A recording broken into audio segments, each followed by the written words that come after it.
Can I check your ticket please? I handed the ticket that I'd been twirling around in my hands for the past hour to the flight attendant. She nodded at it approvingly before producing a sheet of paper from the file that she was holding and placing it inside my folded ticket. "Have a nice flight," she commented enthusiastically before handing my ticket back to me. I grabbed my ticket and stared at the folded sheet of paper inside my ticket curiously before finding my seat. Once I settled down in my seat, I removed the folded sheet of paper from my ticket and placed the ticket in my bag. Upon unfolding the sheet of paper, I realized it was a handwritten note. The handwriting seemed rushed. I've transcribed the note from memory here. Rules for surviving this flight. 1. Do not speak of this sheet to any passenger. You are the only human on this flight. 2. Check the time on your phone after reading this sheet. All rules will apply based on the time of your phone. 3. During the first hour of the flight, do not talk to anyone. People may try to talk to you but ignore them completely. 4. During the second hour of the flight, you may start talking again, but if anyone mentions the window, do not look outside the window in any circumstances. 5.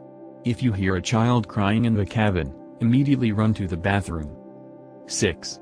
If the screen of your entertainment console suddenly goes black, immediately look away and do not stare at it. 7. During the third hour of the flight, the captain will make an announcement. Follow the instructions. 8.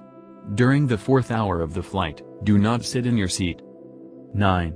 If you make it past the fourth hour, you will need to spend the rest of the flight evading the chaser. You will know who the chaser is when you see them. 10. The captain will make an announcement of the plane landing. As soon as you hear this announcement, push your way to the exit door and open it. 11. You will find that the outside is simply a black void. Jump into it without hesitation. I reread the rules again while chuckling. Did they give one of these to every passenger, or was I somehow randomly chosen for this prank? I checked the time on my phone just to humor the list. 7:13 a.m. So this would be the first hour of the flight. Suddenly a young man walked over to my seat and sat right beside me. I gave him a casual side glance and saw that he was carrying what looked to be a laptop bag. Great, I thought, he'll work on whatever he's doing and leave me alone for the flight. The man didn't even bother to exchange a single word with me as he settled down in his seat and put on his seatbelt. He stared straight ahead and completely avoided me. I let him be and started to fiddle with my flight console. Some people just like to be left alone, I guess. Soon enough the captain made an announcement of the plane starting, and the steady hum of the plane engines started to vibrate the entire cabin. The plane started to accelerate until the G-force pushed me into my seat. Moments later I felt the plane rising into the air. I am typically not scared of flights, but getting on a flight always makes me a bit nervous. This time though, my stomach was in knots and beads of sweat were running down my forehead. My instincts told me I was stepping into danger, grave danger. I dismissed my thoughts and that awful gut feeling, chalking it down to feeling a little creeped out by the note. The young man on my left suddenly tapped on my shoulder. I jolted up like I'd just been electrocuted. Even through my jacket, his hand felt cold. Cold and heavy, like a dead person's hand. I turned around and faced the young man. His face seemed wrong. You know how those realistic human robots can creep people out because of how close to human they are, yet subconsciously we can tell that they aren't human. This man was giving me that same unsettling feeling, and his facial features were just artificial in a way I couldn't place. Maybe it was his eyes. A little too big, the pupils abnormally dilated. Or maybe it was his nose, not exactly in the center of his face. Or perhaps it was his mouth, lips way too thin and long. Don't get me wrong, he didn't look obnoxiously fake. In fact, it was those very subtle blemishes in his facial features that made him look like something trying to look like a human. And then he spoke. His voice was normal. Upon hearing his voice, the man seemed to look normal too, and I thought I was just freaking out for no reason. "Hey, do you wear headphones?" he asked. That was a weird question to ask.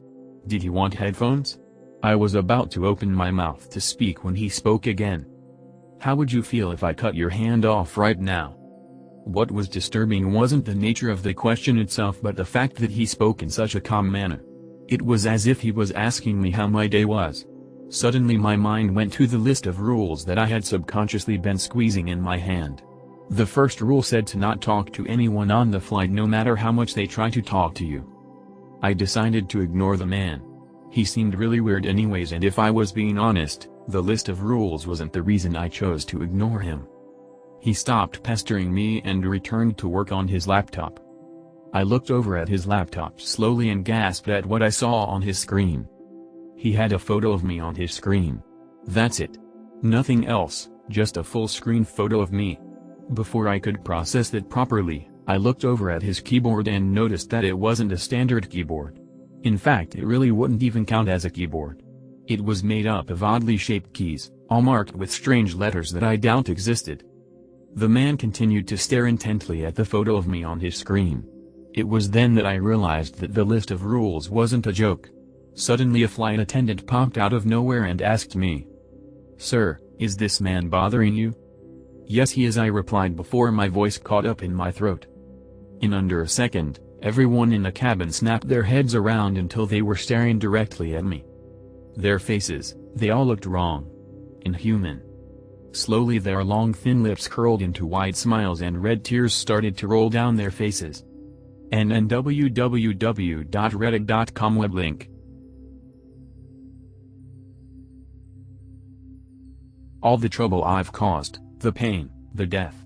It all started with a breakthrough. I'm an artist and painter by trade, but also an inventor. I like to spend some of my spare time experimenting by creating new colors. It's a hobby, but I also make some money on the side, primarily through a shade of purple I made that is marginally popular, as well as an ultra-dark shade of black. That one is fun because it looks really weird in everyday life to see a coffee mug or a t-shirt that is unnaturally colorless. Like a black hole or something. But this new one is different. I call it Purple. The name is dumb, I know. But it's got my last name buried in it, and it's a combination of the words green and purple. That makes sense because that's what the color is. Except that doesn't describe it well enough. Because people have combined those two colors before and it just turns into an ugly brownish black barf sort of hue that nobody would want to use for anything. But this is different. It retains the essence of purple and green and makes something never before seen and amazing with them in the process. It's like looking at a rainbow for the first time, startling and otherworldly. But since I created it, I've been seeing things. And they're all the same color, purple. My laptop, for instance. I turned it off because the colors had begun to look strange, and the problem had proved to be uncorrectable. That was when I saw movement in the corner of the blank screen, the reflection of something sliding just out of view at the edge. I looked over my shoulder and saw there was nothing there. I left my room and went to the bathroom to splash cold water on my face. The computer could be fixed, I thought to myself. I'd just take it over to my friend Dave's place, since he always knew what to do with computer problems. In the reflection of the bathroom mirror I saw the tub was no longer the old-fashioned shade of horrible out-of-fashion pink that it had been before, the one it had always been since I moved in. It was now purple. It was as if someone had come into my home and replaced my bathtub with someone else's. But of course that was impossible. My hands started to tremble, my heartbeat quickening as it felt like the world began to turn sideways on its axis. I tried to calm myself down, focusing on my breathing, focusing on anything that wasn't the bathtub. The bathroom mirror was dirty, so I decided to quickly clean it to distract myself. As I finished wiping it off, I saw something in the corner of the glass surface, slipping out of view just as my eye noticed it, just like earlier in the computer monitor's reflection. The slender, pointed tail of a lizard?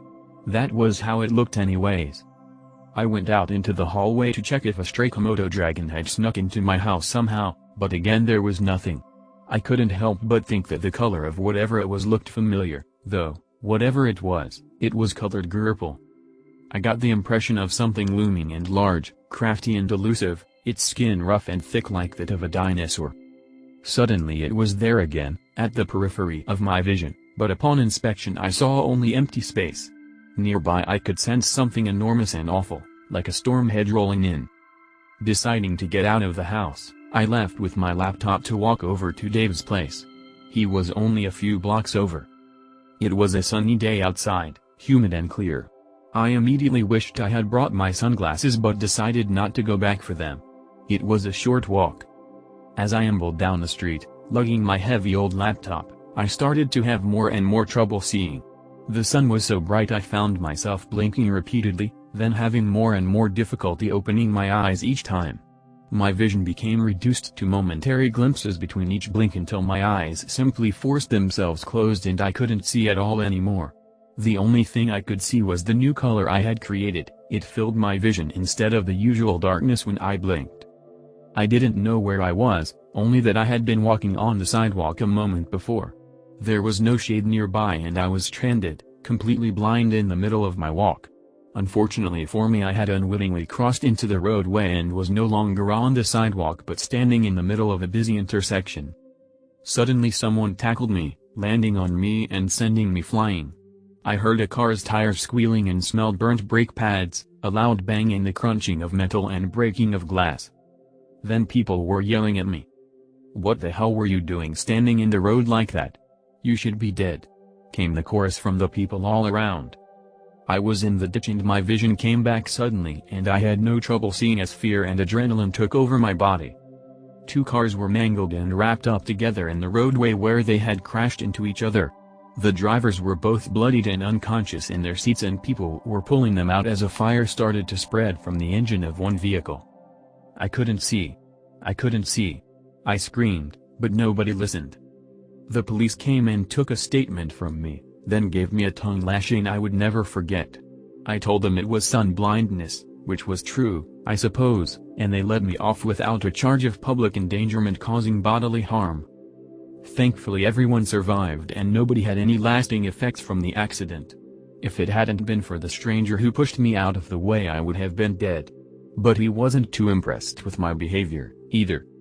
My laptop was a write-off and I limped home with a quickly swelling twisted ankle.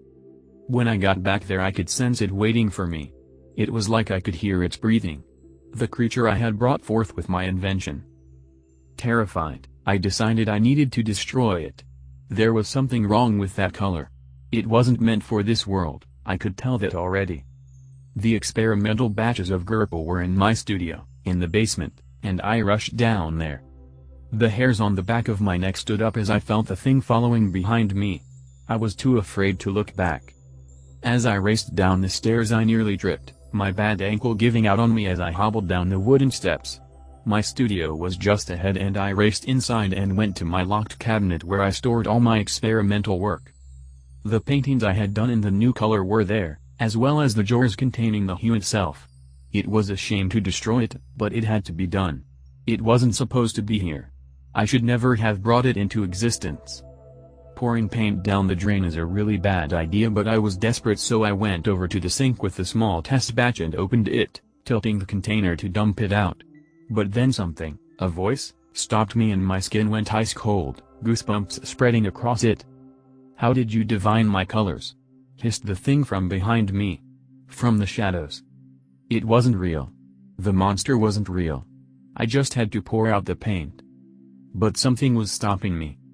My eyes were drawn to the test paintings I had done. One of them stood out among the rest and I found myself setting down the jar of paint and looking at it. I couldn't remember painting it. The image showed a beast colored vividly in Gerpel. It shone and reflected the light back at me, making me think of things. Awful things. Beautiful things. I couldn't tell the difference between them after a while as they flashed before my eyes. A dead girl at the bottom of a well. Roses in bloom.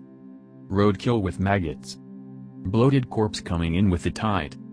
Rotten skin being peeled from a hand like a banana. Lemon meringue pie. A sunset over the ocean. Broken fingernails on the inside of a coffin lid. How did you manage to paint me?